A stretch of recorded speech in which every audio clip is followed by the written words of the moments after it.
Only in Pinas, yan ang ating kwento.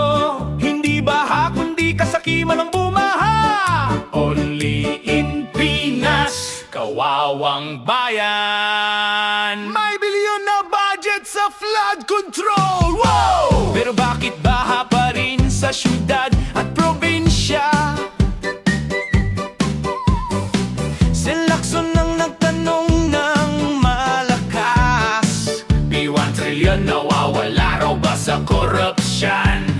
Tulad ng cake, hati-hati. Sabi niya, di PUH, BEC, AOE, lahat kumakalam. Sobrang racket, kaka-piece of cake. Only in Pinas, proyekto parang guni-guni. Budget na pupunta sa bulsa ng maramihan. Only in Pinas, flood control paminsan-minsan. Pero sa korupsyan, walang hanggan. Presidente Marcos nag-ingay sa SONA. Mahiya kayo! Mga proyekto pa yan ghost na. Chicken or not, gusto natin totoo. Hindi baha kundi hustisya para sa bayan na to. DPWA 8-10% doon. Basic may 5-6%. TOA may 0.51% na buon.